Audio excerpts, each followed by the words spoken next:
Hello, dear listener. Welcome to People We Know, a podcast for my friends and family about my friends and family. Today, we're going to be reading some of your and my favorite book quotes.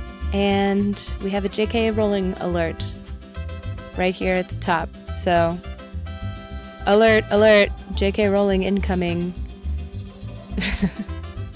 Other than that, enjoy!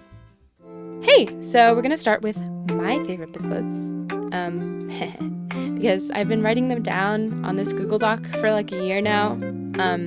So anyways, this first bunch is from Down and Out in Paris and London, which is a memoir by George Orwell about being homeless in Paris and London in the early 1930s. He kind of tries to work as a dishwasher, and it's a very gritty, gross, depressing book, but it's really good. Anyway, so this next bunch of quotes are from that book. Here's the first one. The current London adjective, now tacked onto every noun, is fucking. No doubt in time, fucking, like bloody, will find its way into the drawing room and be replaced by some other word. Here's the next one. It is this fear of a supposedly dangerous mob that makes nearly all intelligent people conservative in their opinions. Next one. It does not matter whether his work is needed or not. He must work, because work in itself is good, for slaves at least. This sentiment still survives, and it has piled up mountains of useless drudgery. Here's the next one. We have a vague feeling that it must be honest work, because it is hard and disagreeable, and we have made a sort of fetish of manual work. Next one. His work is servile and without art. He is paid just enough to keep him alive. His only holiday is the sack. He is cut off from marriage, or if he marries, his wife must work too, except by a lucky chance he has no escape from this life save into prison. At this moment there are men with university degrees scrubbing dishes in Paris for 10 or 15 hours a day. Next one. Then I told him about the wastage of food in the workhouse kitchen and what I thought of it. And at that he changed his tone instantly. I saw that I had awakened the pew renter who sleeps in every English workman. Though he had been famished along with the others, he at once saw reasons why the food should have been thrown away rather than given to the tramps. He admonished me quite severely. They have to do it, he said. If they made these places too comfortable, you'd have all the scum of the country flocking into them. It's only the bad food as keeps all that scum away. These here tramps are too lazy to work. That's all that's wrong with them. You don't want to go encouraging them. They're scum. I produced arguments to prove him wrong, but he would not listen. He kept repeating, you don't want to have any pity on these here tramps. Scum they are. You don't want to judge them by the same standards as men like you and me. They're scum. Just scum. It was interesting to see the subtle way in which he disassociated himself from these scum. So that's all the ones from Down and Out in Paris and London. These next ones are from when I was in my Kurt Vonnegut phase. So this one is from Kurt Vonnegut's Breakfast of Champions. This might be my favorite quote in the whole list, by the way. Sometimes people would put holes in famous people so they could be at least fairly famous too. Sometimes people would get in airplanes, which were supposed to fly to someplace, and they would offer to put holes in the pilot and co-pilot unless they flew the airplane someplace else. Okay, and these next two are from Kurt Vonnegut's Slaughterhouse-Five. And I asked myself about the present, how wide it was, how deep it was, how much was mine to keep. Next one. Trout, incidentally, had written a book about a money tree. It had $20 bills for leaves. Its flowers were government bonds. Its fruit was diamonds. It attracted human beings who killed each other around the roots and made very good fertilizer. So it goes. Okay, the next couple are from Oscar Wilde's The Picture of Dorian Gray. And you will promise to talk to me all the time? No one talks so wonderfully as you do. Ah, I have talked quite enough for today, said Lord Henry, smiling. All I want now is to look at life. You may come and look at it with me if you care to. Next one. She shrank from him. Then she laughed and put her hand on his arm. He was merely a boy. Next one. If I had read all of this in a book, Harry, I think I would have wept over it. Next one. You call yesterday the past. And the last one from the picture of Dorian Gray. The ticking of the clock on the mantelpiece seemed to be dividing time into separate atoms of agony, each of which was too terrible to be borne. This one is from The Count of Monte Cristo by Alexandre Dumas. I think I said that right. Alexandre Dumas. I do not know what reason government can assign for these useless visits. When you see one prisoner, you see all, always the same thing, ill-fed and innocent. I guess my Kurt Vonnegut phase was not over. These next ones are from Galapagos. More and more people back then, and not just Andrew McIntosh, had found ensuring the survival of the human race a total bore. It was a lot more fun, so to speak, to hit a tennis ball. Next one. So this is like a quote within the book. I think of a fake poet, Noble Claggett. So it's a little poem in the book. And it goes, "Of course I love you, so let's have a kid who will say exactly what its parents did.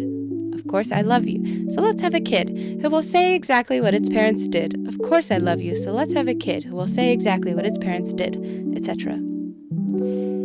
Next one from Galapagos.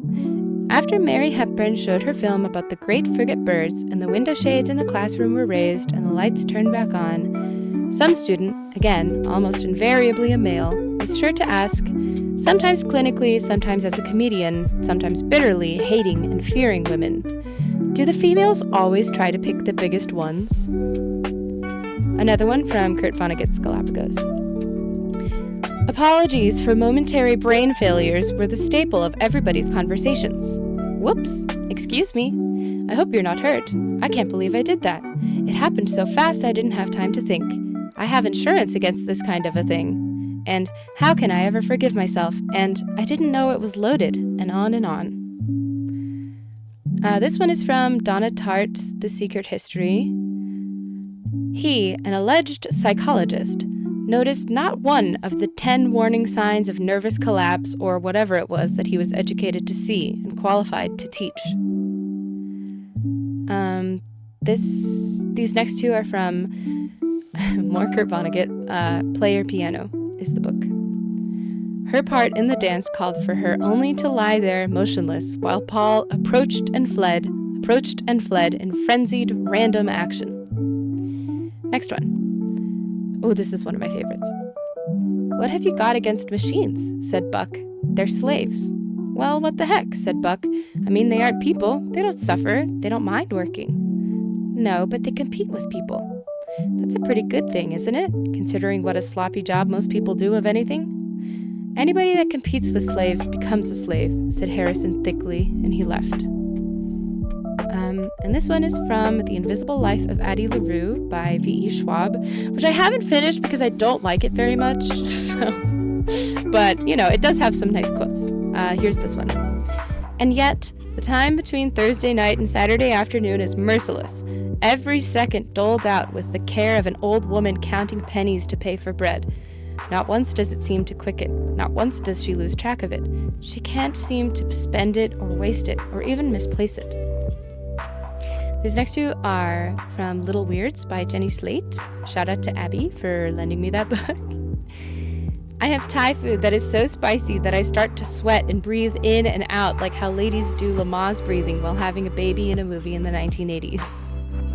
Okay, next one.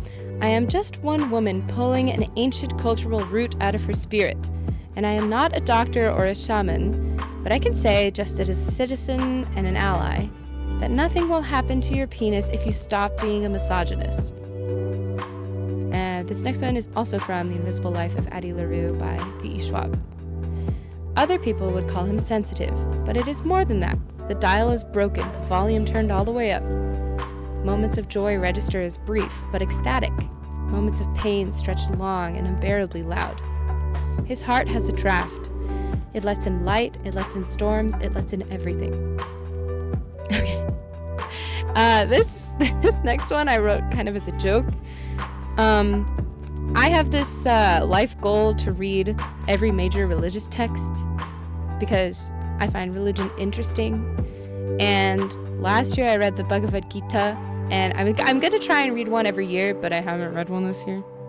And this year was going to be the Book of Mormon because I found it cheap at a thrift store. And I did not make it very far because it's very boring. But here's a quote that I read from it. I'm not Mormon, by the way. And after I had smitten off his head with his own sword, I took the garments of Laban and put them upon mine own body, yea, even every whit, and I did gird on his armor about my loins. I thought that was funny. He's like, I cut off his head and I put on his clothes, even his underwear. Anyway, this is from Little Women by Louisa May Alcott. The next three are actually from Little Women. Jo's ambition was to do something very splendid. What it was, she had no idea as yet, but left it for time to tell her. Next one. She knew she looked well. She loved to dance. She felt that her foot was on her native heath in a ballroom, and enjoyed the delightful sense of power which comes when young girls first discover the new and lovely kingdom they are born to rule by virtue of beauty, youth, and womanhood. Next one. And feeling that all women owed him a kind word because one had been cold to him. Next two are from The Goldfinch by Donna Tartt. Well, Texas is boring, all right. There's nothing to do but go to the movies, and you can't walk anywhere. People have to drive you. Also, they have rattlesnakes and the death penalty, which I think is primitive and unethical in 98% of cases. But it'll probably be better for her there. Next one. They were a pair of white mice, I thought. Only Kitsy was a spun sugar fairy princess mouse, whereas Andy was more the kind of luckless, anemic pet shop mouse you might feed to your boa constrictor. This next one is from The Reluctant Fundamentalist by Mohsin Hamid. Shout out Bilal for recommending that one. Bilal has very good recommendations if anyone is needing them. Anyway. Beggar is a particularly unfortunate fellow. One can only wonder what series of accidents could have left him so thoroughly disfigured. He draws close to you because you are a foreigner. Will you give him something? No? Very wise. One ought not to encourage beggars. And yes, you are right. It is far better to donate to charities that address the causes of poverty rather than to him, a creature who is merely its symptom. What am I doing? I'm handing him a few rupees. Misguidedly, of course, and out of habit. And then here is the most recent one from The Goldfinch by Donna Tartt. Whatever teaches us to talk to ourselves is important. Whatever teaches us to sing ourselves out of despair. So that's my list. Now it's time for y'all's. So this one is from Tales from Earthsea Dragonfly by Ursula Le Guin. The person who sent this said they have not read this book, but they saw the quote on someone's Instagram story and it resonated with them. So the quote is, "What goes too long unchanged destroys itself. The forest is forever because it dies and so lives." And the next one is from The Goblet of Fire by J.K. Rowling. "Harry, did you put your name in the Goblet of Fire?" Dumbledore asked calmly. And if you don't know, this is a funny quote because in the movie, Dumbledore does not ask it calmly at all. You should watch the clip. It's very funny. Anyway, this next quote is also from Harry Potter, and someone sent it anonymously, but I think it was Annette that sent it. And the quote is, "Ron ejaculated." And the next one is from Shakespeare's Hamlet, Act 2, Scene 2. And this one was sent in by Chris. Shout out Chris. So the quote is, "Doubt thou the stars are fire, doubt that the sun doth move, doubt truth to be a liar, but never doubt I love." Aw, Chris. Okay, this one is from my mom. This is her favorite book series of all time, the #1 Ladies Detective Agency. I think it's her favorite. I guess I could be lying about that. And these books are by Alexander McCall Smith. And the quote is, "Madame Ramatsue tucked the check safely away in her bodice. Modern business methods were all very well, she thought, but when it came to the safeguarding of money, there were some places which had yet to be bettered. And I know, she didn't send this in, but I know that my mom likes to talk about how the main character is described as being traditionally built in those books. She thinks that's so funny. And I agree, that is pretty funny. Okay, this next one is from Surya, and it is from The Little Prince by Antoine de Saint-Exupéry. It goes, all grown-ups were once children, but only few of them remember it. And the next one is from A World Lit Only by Fire by William Manchester. And it's from Sophie. The next bunch are from Sophie. Men accept the values of their time and reject criticisms of them as irrelevant. Moreover, iniquitous regimes do not perpetuate themselves in disciplined societies, nor does a strong, pure, holy institution, supported by centuries of selflessness and integrity, abruptly find itself wallowing in corruption. Vice, no less than virtue, arises from precedents. And the next one is also from Sophie, and it's from The Night Circus by Erin Morgenstern. Reflections ripple around the room, making it appear as though the entire tent is underwater. You sit on the wall, turning your black stone over and over in your fingers. The stillness of the tent becomes a quiet melancholy. Memories begin to creep forward from hidden corners of your mind, passing disappointments, lost chances and lost causes, heartbreaks and pain and desolate, horrible loneliness. Sorrows you thought long forgotten mingle with still fresh wounds. The stone feels heavier in your hand. When you drop it in the pool to join the rest of the stones, you feel lighter, as though you have released something more than a smooth, polished piece of rock. And the next one's from The Secret History by Donna Tartt, another Sophie pick, and I love The Secret History too, so. Does such a thing as the fatal flaw, that showy dark crack running down the middle of a life, exist outside literature? I used to think that it didn't. Now I think it does. And I think that mine is this, a morbid longing for the picturesque at all costs. Next one, also from The Secret History, and also from Sophie. Beauty is terror. Whatever we call beautiful, we quiver before it.